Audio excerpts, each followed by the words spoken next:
Story 1. The Stranger in the Snow. On Christmas Day in 2018, my girlfriend and I had plans to visit her parents for the first time. I was excited yet slightly nervous about meeting her family, as Christmas had always been my favorite holiday. The warmth, the traditions, and the festive spirit made it a time I always looked forward to. However, after spending several hours there, I found myself feeling drained. Meeting new people, even ones as kind and welcoming as her family, always wore me out. My social battery was running low, but I was determined to make a good impression. By the time we were preparing to leave, it had started snowing heavily. The roads were already in poor condition when we arrived, but now there were an additional 3 to 5 inches of snow blanketing everything. Driving an hour back home in such weather was out of the question, so we decided to stay the night. My girlfriend was thrilled to extend the visit, but I couldn't shake a subtle sense of unease. Even so, I tried to focus on the positives. Her parents were warm and hospitable, her dad and I bonded over shared interests, and the family meal was fantastic. Maybe this wouldn't be so bad after all. Later that night, after everyone had gone to bed, Grace and I retired to the guest room. She grabbed some blankets, and we settled in to watch a movie. Grace quickly fell asleep, but I remained awake. I wasn't tired yet, so I let the movie play in the background while scrolling through my phone. That's when I first heard it, a faint scraping sound coming from outside. It was soft, like tree branches brushing against the window, and at first I chalked it up to the wind. But something about it made me feel uneasy. A few minutes passed and the noise stopped, only to be replaced by an eerie silence. Then a sudden, distant scream shattered the stillness. It wasn't loud enough to wake Grace, but it was sharp enough to jolt me upright. My heart was pounding as I walked to the window. Outside, in the snow-covered backyard, stood a man. He was motionless, staring directly at the house. His figure was illuminated by the soft glow of the porch light, and though I couldn't make out his features, his presence filled me with dread. I tried to wake Grace, but she was a heavy sleeper and didn't stir. Against my better judgment, I decided to investigate on my own. Throwing on a jacket, I stepped outside into the biting cold. The man was no longer standing where I had seen him, but his footprints in the snow were unmistakable. They led toward the shed at the far end of the yard. The closer I got to the shed, the more I hesitated. A scraping noise, sharp and rhythmic, echoed from inside. It sounded like a knife being dragged against metal. My pulse quickened, but curiosity, or perhaps something darker, urged me forward. The shed door was slightly ajar, and through the gap I could see movement. My breath fogged up in the cold as I cautiously pushed the door open. Inside, standing no more than 10 feet away, was the man.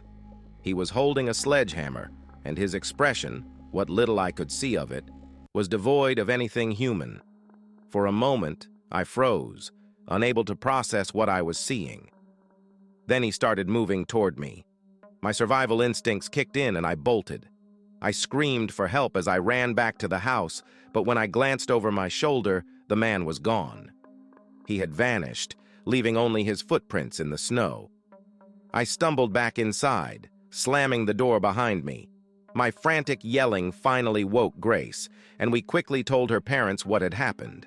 Her father reviewed the security footage from the cameras around the property. While the footage confirmed someone had been in the backyard, it didn't capture his face clearly. For reasons I still don't understand, her parents dismissed the incident as a prank.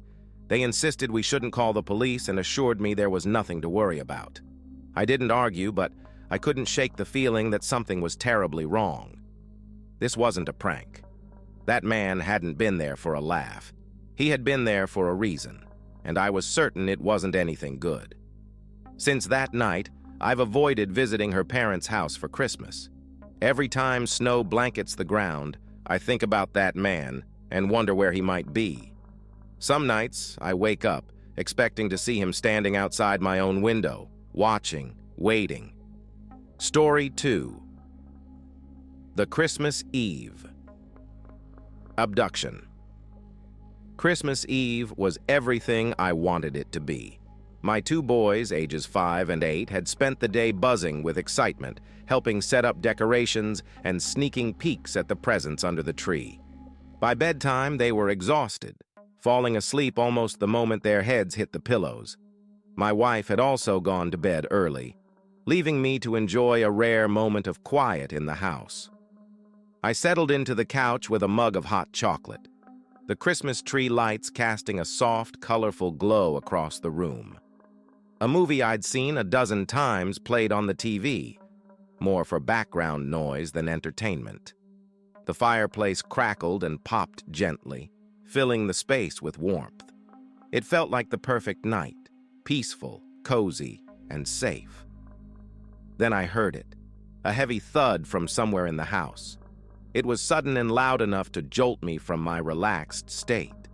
At first, I thought it might be one of the kids stirring in their room. But the sound didn't repeat, and I reasoned it could have been the house settling or even something small falling over. Still, it left me on edge. I set my mug down and walked toward the hallway. Peeking into the boys' room, I saw them both sound asleep, their small chests rising and falling rhythmically. I lingered for a moment, reassured by their peacefulness, before moving on. I checked the kitchen, then the bedroom, where my wife was sound asleep under a pile of blankets. Everything was just as it should be. As I turned to go back to the living room, I heard it again. This time it was 3 sharp thuds, deliberate and heavy. The sound was coming from the far side of the house. My heart began to race. Something about the noise felt wrong, unnatural. It wasn't random, it was purposeful, like someone hitting a wall or a door. I stood frozen in the hallway, straining to hear more.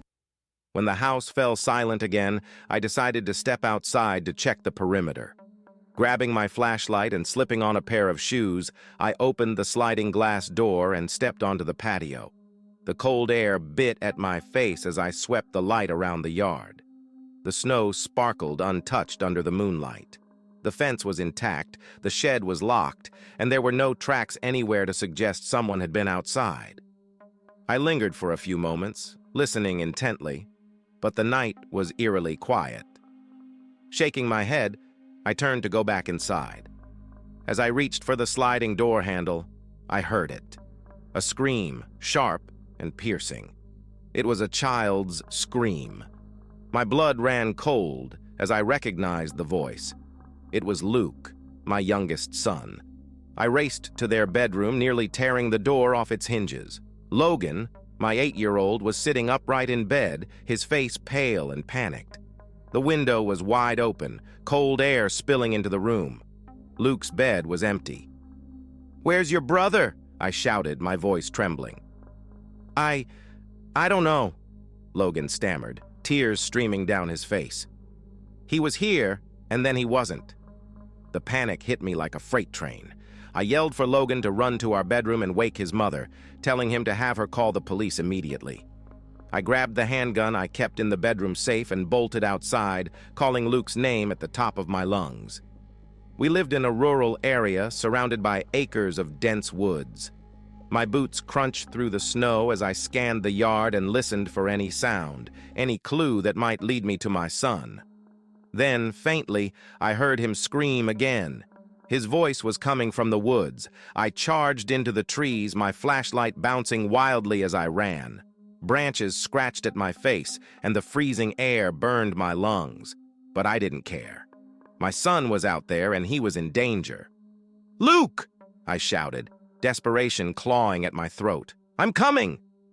The woods were pitch black, the flashlight barely cutting through the dense darkness. I followed the sound of his screams, which grew fainter and more sporadic. Then they stopped altogether. My heart felt like it was going to explode. I frantically swept the light around, scanning the trees and the snow-covered ground. That's when I heard it, the crunch of footsteps close by. I turned, my flashlight catching a shadowy figure on the ground just ahead. At first, I thought it was Luke, but as I stepped closer, I realized it was a man lying on top of him. He was holding Luke down, his gloved hands pressed over my son's face. "Get off him!" I roared, raising the gun. The man's head snapped up, his face obscured by a ski mask. He released Luke and bolted into the trees before I could get a clear shot. I ran to my son, scooping him up in my arms. He was gasping for air, tears streaming down his bruised and scratched face. "Daddy," he sobbed, his voice barely audible. "It's okay," I whispered, clutching him tightly. "You're safe now." I carried him back to the house, where the police had just arrived. They scoured the woods but found no sign of the man. Luke was taken to the hospital, where he was treated for minor injuries. When he was finally able to talk, Luke told me the man had tricked him. He'd spoken to Luke through the window, pretending to be me and convincing him to unlock it. Then he pulled him outside.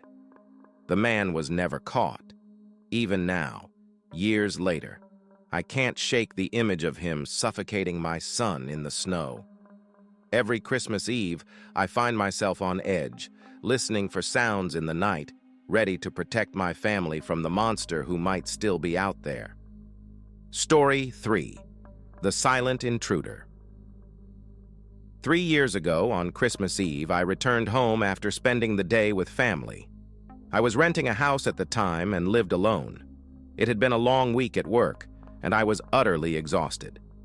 I skipped my usual evening routine of showering and watching Netflix, opting instead to collapse straight into bed.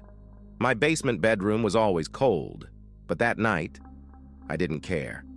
Sleep overtook me almost immediately. It couldn't have been more than a few hours later when I was startled awake by a noise. It was faint at first. Soft, rhythmic thuds coming from upstairs. Groggy and confused, I stayed still, listening intently. The sound continued, growing louder, and my heart sank as I realized it wasn't a dream. Someone was inside my house. My first instinct was to grab my phone and call the police, but when I checked, I had no signal.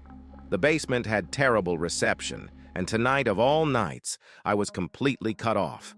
Panic surged through me as I racked my brain for what to do next. The only weapon I had was a steel pipe I kept in the laundry room, so I crept over to grab it. The noises above me grew more erratic. What started as slow footsteps turned into frantic pounding, like someone was slamming their fists against the walls.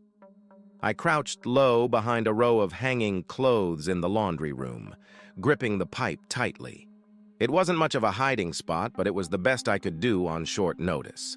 Then everything went silent. The absence of sound was almost worse than the noise itself. My heart was pounding in my ears, and I strained to hear any movement. Minutes felt like hours. Just when I thought the intruder might have left, I heard something that sent chills down my spine. It was the sound of the basement door handle rattling. I had locked the door earlier out of habit, a habit that, for once, might have saved my life. The handle jiggled violently as the intruder tried to get in. When that didn't work, he began pounding on the door, yelling something incomprehensible. His voice was guttural and erratic, and it didn't even sound like he was speaking English. The pounding continued for what felt like an eternity. My grip on the pipe tightened as I prepared for the worst. But then, just as suddenly as it had started, the noise stopped. I didn't dare move. I stayed hidden, waiting for what felt like another hour before I worked up the courage to check if he was gone. Slowly, I crept up the basement stairs and listened. The house was eerily quiet, save for the occasional creak of the old wood under my feet. When I reached the top of the stairs, I pushed the door open and stepped into the hallway. My hands were trembling as I searched the house, checking every room for signs of the intruder. He was gone. The only evidence he'd left behind was a single piece of paper taped to my refrigerator. Written on it, in jagged handwriting, were the words, "I'll be back." My stomach dropped as I stared at the note. The smiley faces he'd drawn only made it worse. I called the police immediately and reported the break-in, but there was little they could do. There were no signs of forced entry, no fingerprints, and no leads to follow. For weeks I was on edge, jumping at every noise and double-checking every lock. But as time passed without incident, I began to relax. Maybe it was just a sick prank. Maybe he wasn't coming back. A year later, on the following Christmas Eve, I was at my girlfriend's house, celebrating the holiday with her family. My phone buzzed with a notification from my Ring doorbell app. It said there was someone at my front door. I opened the app and froze. On the screen, a man stood on my porch, staring directly into the camera. He had a wide, unsettling grin on his face, like he was enjoying the moment. He leaned closer to the camera, inspecting it, as if he didn't quite understand what it was. I yelled into the microphone, telling him the police were on their way and warning him to leave. To my surprise, the threat worked. He turned and ran off into the night. The police arrived shortly after, but just like the year before, there was little they could do. At least this time I had a description. A tall, thin man with greasy hair and a hollow smile. I haven't seen him since, but every Christmas I feel his presence. Every noise, every shadow outside my window feels like him. I'm moving in a few months, and I can only hope that wherever I go, he doesn't follow me.